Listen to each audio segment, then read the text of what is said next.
Yan, so gagawa tayo ng yung tinatawag na iraid sa Bisaya. Pero ang gagawin ko saging kasi wala naman ditong kamuting kahoy. So, yan, subukan ko lang in my own version, no, kung paano mangyari. Kasi namimiss ko rin yung gawa ng mga taga-probinsya since wala. Pahinga muna ako sa yung mata ko sa laptop. So, ito muna yung gagawin ko.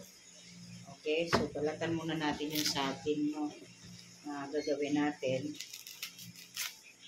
para so lulutuin natin. Medyo kunting hinog na pero okay na rin to. Mas okay siguro nga yung soup hilaw. Maganda to kung may buko, no, pero wala bang magkagod doon sa palengke? Di ba may nagbebenta na kagod na ang hindi ka sa palengke bumili. Paruya naman din ang ginagawa nila, hinahaloan ng yun, kita ko yun. Pero ang init talaga, pero salamat sa Diyos at umulan na. Kasi yung mga nakaraan talaga sobra, wala na lang ulan.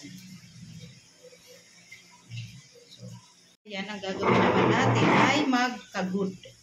So, lipat mo na yan. Ha?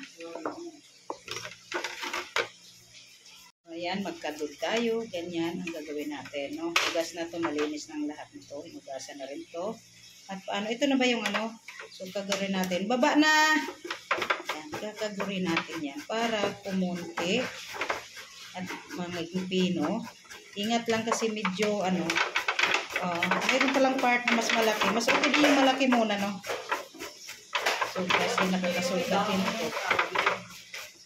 Magluluto ako na parang sa probinsya tayo. Magluluto o maglalaro? Bastos ka, Gabi. Magluluto ako, hindi maglalaro. Grabe kayo. Yan, ganyan. Hindi masyadong pino. Mas magandang hindi pino, Dad. Dito ako sa malaki, Dad.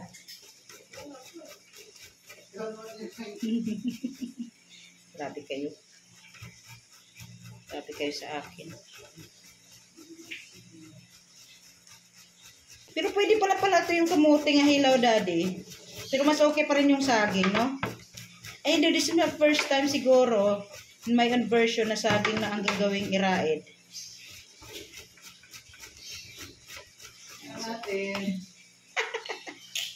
Tingnan natin kung ano mangyayari sa paglalaro ko. Yan yung result. Nadurog na natin yung saging. Okay, so since wala tayong buko na kinagod, so try natin yung milk powder. Yan, lagay natin milk powder. Okay. Para medyo mayroon naman siyang lasa at sarap pag naluto na. Hawabay mo na yung dahon, Dad. Kasi diretso na ako dyan eh. So yan. Tapos asukal naman. Asukal. Okay. Para masarap naman siya. So matamis na tong saging. So, pabin mo sa ate dito siya para matuto siya. Doon ilagay para maikot. O pwede din dyan, sige. Tapos palitan mo yan. May IQ story. Ate, tingnan mo, Teo. I-off ko ba yung isa? Oh. Ate.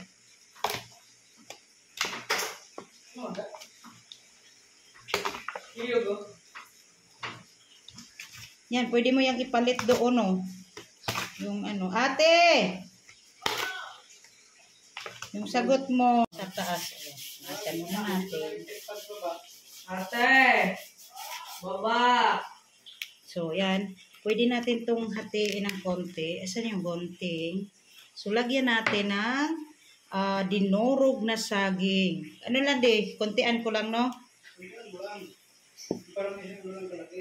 Okay, so ganyan. Igaganyan mo lang siya. Okay. So, pwede natin ganyan. Tapos, ganyan lang para malaking saging gamit. Pero tatalian to. So, mamaya, ganyan na yung tsura niya, no? Yan, punasan.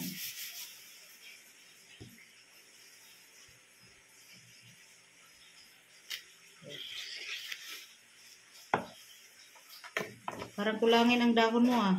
Ha? Parang kulangin ang dahon mo. Para mayroon tayong discovery pag gusto natin ng kakaibang snack, gagawa lang din tayo ng kakaiba. It is not kapagod.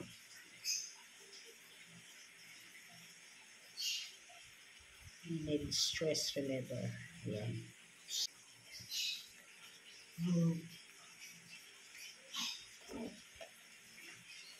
Malutin. So, patayin ko muna. Kasi tulo to na. So, ayun, itatalian natin to ng Langoy yan nga sa ano. Hindi, konti lang. Palalanguyin mo ba? So, yan. Alam ko talaga na, i-steam mo na yan. Hindi steam, di luto. Kitang-kita ko sa dalawa kong ice. Kung na nga bahala, i-ready mo kasi runola. Kasinurola. Kasinurola. Yan, itatali natin yan para hindi papasok ang tubig at hindi sila maghihiwalay. Visitors, tulong order. Ang OA. Baka mamaya. Ganun talaga. May order at may wala. Tsuran ko nga naman dito. Saan, pinasok mo loob? Ang alin? Tsuran ko. Ano naman? Deliver naman dito. Deliver, wala naman palakyan. Dalawang ano yan, bubble wrap. Nakadikit lang sa isang ano, pinag-ano nila. Nag-order na ako ng ano kasi kaysa maya-maya order tayo bubble wrap. Lagay muna natin sa kasirola at lulutuin natin. Pakuluan natin ng konti no sa tubig. Alright? Sasalang na natin o pakuluan lang natin ng konti. Antay natin. So, ayan. Alright. Excited ako maluto. Antay natin. So, ayan. Tikman na natin guys. Ang ating luto. Wow! Ayan na siya. Excited. Ayan na nga on forma niya. So, dalawa mo lang kinuha ko at titistingan ko kung ano na yung magiging ka. Why are you laughing? Wow! Sarap! Ang sarap talaga anak. Ang sarap anak. Ano? Buwan kita. Baka mainit eh. Hindi ako ready. Hindi na ano. Ito na ba? Yes, daddy. Get enough. Sarap. Promise. Ingat! So, hindi na ako mamit ng niyog na ano. Gatas na lang at asukal. Kasi baka hindi kakanahan ako sa niyog. Kung may niyog. What do you think? Diba? Init. Nagkagamher na. Sarap, diba? Init. Daddy, yakma mo. That is not chili. Yak lang.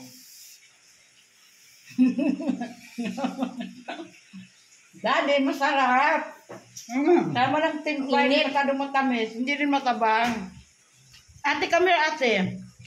Te, halika na. Dali na, tikman mo. Ano? Parang saging. Ate, ang sarap. Haka. Oo.